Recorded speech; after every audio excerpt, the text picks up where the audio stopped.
Turabasuhuje, iyi ni Blessed One TV, nitwa Valante, ndagarutse ngo tuganire.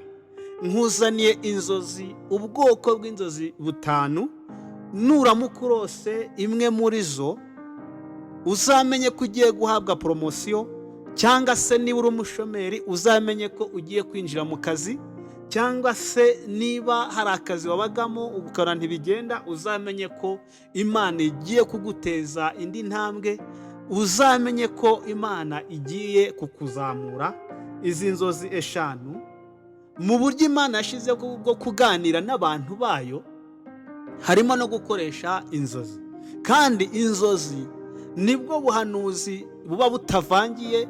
Icya mbere ni ijambo ry'Imana, kabiri ni inzozi, ubundi gatatu ni ugukoresha abantu Imana ikubwirwa ibyo igiye kuzagukorera. Rero inzozi eshanu zikumenyesha ko ugiye kuba promoted, ugiye gutera imbere, nizo nkuzaniye nonaha. Wibuke gukanda subscribe, share ndetse na comment, tujye dukomeza guhuza mu biganiro. Yewe hari n'icyo wabaza ujye wandika hasi muri comment, dufashanye kuko muri urugendo no gufashanya. Imana ibahe umugisha.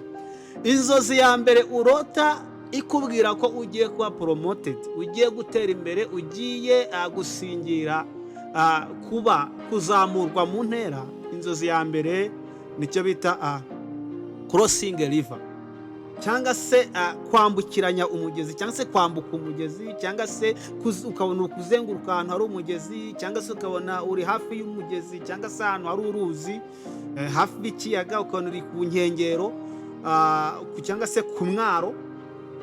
Icyo ni ikimenyetso cya mbere cy'uko ugiye kwinjira mu butabazi bw'Imana. Kwambuka amazi ukabona ugeze hakurya, cyangwa se ukabona uri mu bwato urambutse ugeze hakurya, ni ikimenyetso cya mbere cy'uko ugiye kuba promoted. Turabisanga muri Matayo igice cya 4:25. Haravuga ngo abantu benshi baramukikira bavuye i Galilaya n'i Dekapoli n'i Yerusalemu n'i Yudaya no hakurya ya Yorodani. Umuririmbyi yararirimbye ngo hakurya ya Yorodani abariyo bararirimba we, hakurya ya Yorodani abariyo bararirimba. Hakurya ya Yorodani, iri jambo ry'Imana ritubwira uburyo ki Kristo aho yaravuye, abantu bamushagaye bavuye hirya no hino, bavuye Yerusalemu, bavuye za Dekapoli, bavuye i Galilaya, bose bamukikiye. Ariko aho bari bamukikiye babaga nk'abantu bakeneye kubona ubwiza bw'Imana, bakeneye kubona igitangaza cy'Imana. Umuririmbyi nawe araririmba ngo hakurya ya Yorodani, ngabo ariyo bararirimba. Mu yandi magambo, iyo umaze kwambuka amazi ni ikimenyetso Imana ibikweretse ko nugera hakurya, ugeze hakurya, kwambuka amazi ni ikimenyetso simusiga ko numara kwambuka kwawe ugiye gutangira kujya muri favor, kwakira favor y'Imana, kubona igitangaza cy'Imana. Tugende ku nzozi za kabiri. Kurota uri ku kibuga cy'indege.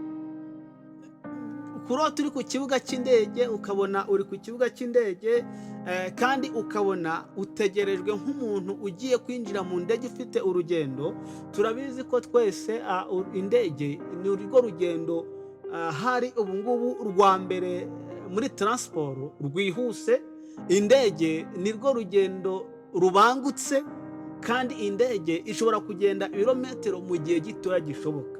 Nurota uri mu ndege, kandi indege urabizi ko inyura mu kirere, kandi nurota uri mu kirere uri kuguruka uri hejuru, uzamenye ko ari imbaraga guhabwa zo kuba hejuru y'abandi. Ariko no kugendera mu ndege ni ikimenyetso simusiga ko ugiye kubona ubutabazi bwihuse, kandi ubutabazi buzima bufite safe. Bakunda kuvuga ngo indege zigira impanuka, imodoka n'iki, ariko urareba ugasanga ku isi mu binyabiziga bigira impanuka nkeya indege irimo.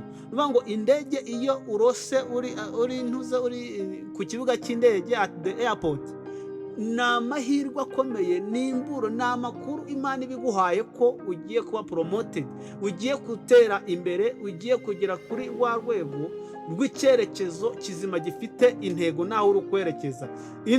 Izindi nzozi za gatatu ni moving car, cyangwa se kubona imodoka igenda uyirimo cyangwa se utayirimo, ariko cyane cyane kubona iyo uri kubona imodoka igenda uyirimo, ni ikimenyetso simusiga ko utangiye kwinjira mu buzima bufite progress, bufite aho buri kwerekeza, bufite icyerekezo, winjiye mu buzima bwo kuba ugiye guhindura miriye, ugiye kuva aho uri ukajya n'ahandi. Imana igiye kugushyira mu yindi another place, mu wundi mwanya, mu kandi gace, ahantu ushobora kubona favor y'ubwiza bw'Imana, ukabona ubutabazi bw'Imana.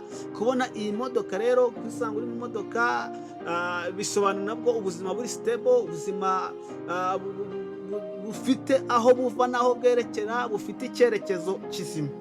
Indi ngingo ya kane, cyangwa se inzozi za kane urota zikumenyesha ko ugiye kubona promosiyo, ni ukubona uri mu ntuza, ni ukubona nyirizina uri mu ndege. Twabonye ahandi kubona uri ku kibuga cy'indege ku nzozi za kabiri, ahandi ni ukubona uri mu ndege nyirizina, uri mu ndege, indege iri kugenda. Aho ngaho ni ikimenyetso simusiga ko uri kwinjira mu ntuza, mu ntera, mu butabazi bw'Imana, ugiye kuba promoted, ugiye kuba mu buzima buri hayi bwo hejuru. Imana igutekerejeho kandi Imana igiye gukora imirimo n'ibitangaza ku ruhande rwawe. Inzozi za gatanu, iza gatanu ni ukubona empty room cyangwa se empty room, ni ukuba uri mu cyumba kirimo ubusa, ukabona icyumba ni kinini ariko ukabona nta kintu kirimo. Empty room bisobanura ngo ufite Imana igiye kuguhaza, kuko ufite aho ushira ibyo Imana igutegurira. Hari ushobora kurota akabona icyumba kirimo ubusa, agahita avuga ati ubu ni ubukene, nta kintu kirimo, bigaragara ko ngiye gupfa nabi, bigaragara ko ubuzima bwanze. Ariko kurota uri mu cyumba kirimo ubusa bisobanura ngo mu isi y'umwuka barimo barabona ko umwuka, Imana irimo irabona ko icyo cyumba hari ibintu bikenewemo. Kuko kubona mu nzozi ukabona ko harimo ubusa bisobanura ngo hari ijwi rikubwira ngo ahantu hakwiriye kuba hari ikindi. Rero nurota ukabona mu cyumba kirimo ubusa, nta ibintu birimo, bitandukanye no kurota uri mu cyumba kirimo akavuyo, ibintu bisandaguje. Aho ngaho ni umujagararo, ni ukutagira intego mu buzima, nta kintu ugeraho, icyo ugerageje cyose bikanga. Ariko kubona icyumba kirimo ubusa, ukabona kiri clean, gisa neza, ariko harimo ubusa, ujye umenya ko Imana igiye kuguha promosiyo. Aho hantu hari ubusa hategerejwe kuzamo ibindi, hategerejwe kwiyongeramo ibindi bintu. Bisobanura ngo ahantu hose harimo ubusa, inzozi zino zirakwereka ko hakwiriye kwinjira ibindi. Hari ibintu bigiye kuhuzura, hari ibintu bigiye kujyamo. Niba wari ufite icyumba ukabona kirimo ubusa, hari ibyangombwa bikenewe, hari ibindi bigomba kuzamo. Ni ikimenyetso simusiga ko Imana igiye kugupromotinga, Imana igiye kuguha promosiyo, kandi ugiye gutera imbere. Twabonye inzozi uko ari eshanu. Iya mbere tubona inzozi ya mbere ivuga ngo crossing river, kwambuka umugezi cyangwa se kuzenguruka ahantu hari umugezi. Tubona indi ya kabiri when you are at the airport, uri ku kibuga cy'indege. Inzozi ya gatatu tubona imodoka iri kugenda uyirimo cyane cyane. Inzozi ya kane tubona kurota uri inside the plane, kubona uri mu ndege, ukarota uri mu ndege. Inzozi za gatanu kuba uri muri empty room, icyumba kirimo ubusa. Ibyo byose, izo nzozi uko ari eshanu, ni inzozi zikumenyesha ko ugiye kuba promoted. Nuramuka urose inzozi imwe muri izi, uzapfuka musenge, ushimire Imana, uyibwira ngo Mana urakoze. Ntuzayisabe guhora dusabiriza, nabyo ntari byiza. Tujye dusenga Imana tunayishimira, tuyishimire ko igiye kubikora.